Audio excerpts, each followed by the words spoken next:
आज दीपावली का शुभ दिन है।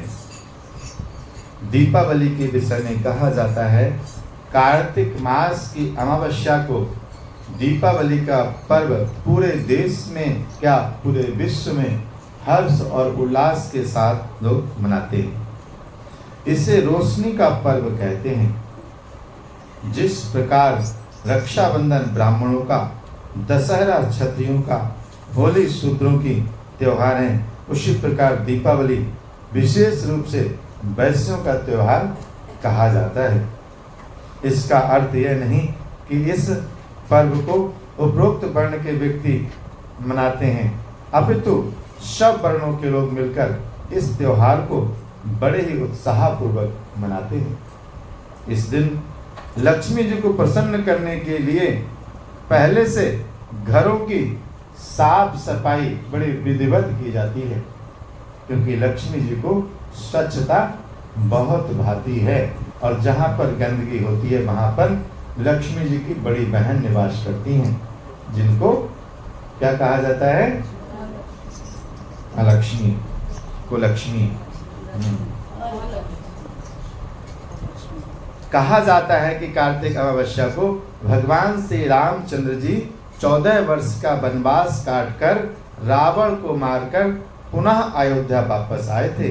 तब अयोध्या वासियों ने भगवान के आने की खुशी में अपने घर में दीप जलाकर प्रसन्नता मनाई थी।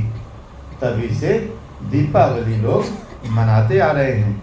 इसकी दूसरी कथा है, कहते हैं इस दिन उज्जैन के सम्राट विक्रमादित्य का राज तिलक हुआ था। विक्रमी संवत का आरंभ तभी से माना जाता है, अतः यह नववर्ष का प्रथम दिन भी कहा जाता है। आज से विक्रम संवत प्रारंभ होता है, इसलिए ये दीपावली इस हर्ष और उल्लास के साथ मनाई जाती है कि हमारा नया विक्रम संवत प्रारंभ हुआ है। इसकी एक पौराणिक कथा है। एक साहूकार था, उसकी बेटी प्रतिदिन पीपल पर जल चढ़ाने जाती थी। पीपल पर लक्ष्मी जी का वास होता है। एक दिन लक्ष्मी जी ने साहूकार की बेटी से कहा कि तुम मेरी सहेली बन जाओ। तब उसने लक्ष्मी जी से कहा कि मैं कल अपने पिता से पूछकर आऊंगी, तब आपको बताऊंगी। पिता को जब बेटी ने बताया कि पीपल पर एक स्त्री मुझे अपनी सहेली बनाना चाहती है, तब पिताजी ने कहा कि बेटी तुम कल जाकर उनको अपनी सहेली बना लेना, क्योंकि वो कोई और नहीं है, वो माता लक्ष्मी है, इसलिए तुम उन्हें अपनी सहेली यथाशीघ्र बना लो। एक दिन की बात है कि लक्ष्मी जी साहूकार की बेटी को अपने घर लेके चली गई कि तुम हमारे साथ चलो। लक्ष्मी जी ने अपने घर ले जाकर उसे ओढ़ने के लिए साल दिया तथा सोने की बनी चौकी पर बैठा दिया। सोने की थाली में उसे अनेक प्रकार के व्यंजन खाने को दिए। जब साहूकार की बेटी खा पीकर अपने घर के लिए आने लगी तो लक्ष्मी जी उससे कहती हैं कि अब हमारा और तुम्हारा जो मिलन है वो होता रहेगा। अब तुम हमारी बहुत अच्छी सहेली बन गई हो। आज तुम हमारे घर आई, हमें बहुत अच्छा लगा। अब हम चाहते हैं कि एक दिन हम भी तुम्हारे घर आए।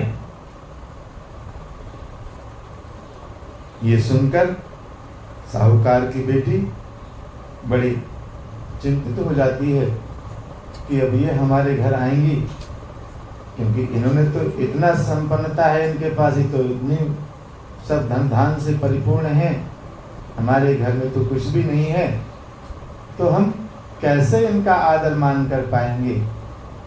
हमारे यहाँ भी कभी कभी ऐसी स्थितियाँ होती हैं कि अगर हमारी जान पहचान के अंतर्गत कोई बहुत बड़े व्यक्ति से जान पहचान है तो हम चाहते हैं कि हम उससे बाहर ही मिल लें, घर पे ना बुलाएं, क्योंकि पता नहीं उनको हमारे घर पे आना कैसा लगेगा, हमारे घर का जलपान आदि उनको कैसा लगेगा।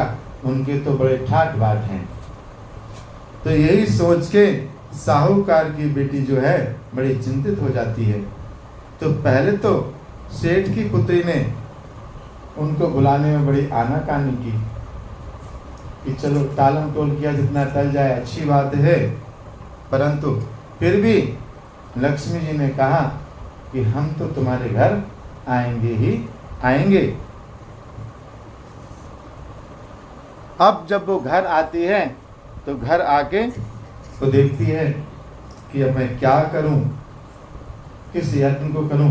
तो बेचारी जो है वो थोड़ी उदास रहने लगती है। उसकी उदासी उसके पिता जब देखते हैं तो पूछते हैं, बेटा उदास क्यों हो? तब वो कहती है कि हे पिताजी, मेरी जो सहेली है लक्ष्मी जी, उन्होंने कहा है कि मैं तुम्हारे घर आऊंगी। अब बताइए, हमारे घर में तो इतने संसाधन नहीं है, हम उनको अपने घर कैसे बुलाएं? मैं उनको क्या खिलाऊंगी, कहाँ बिठा लूंगी? तब सेठ कहते हैं, जो अपने पास है हम उसके आधार पर उनका आदर मान कर लेंगे, तुम परेशान मत हो। तुम ऐसा करो कि उनको कल आने का निमंत्रण दे देना। अगले ही दिन वो लक्ष्मी माता से मिलती है और कहती है कि आप हमारे घर कल आना, और अपने घर को खूब साफ सुथरा करती है, गोबर से लीपती है और बढ़िया रंगोली बनाती है। हम सब लोग भी अपने घरों में नाना प्रकार की रंगोलियां बनाते हैं लक्ष्मी जी को बुलाने के लिए। ऐसे ही उसने अपने घर को खूब सजाया और खूब साफ स्वच्छता की, सारी चीजों को साफ कर लिया और 4 मुख का एक दीपक बनाया और लक्ष्मी जी का नाम लेकर बैठ जाती है।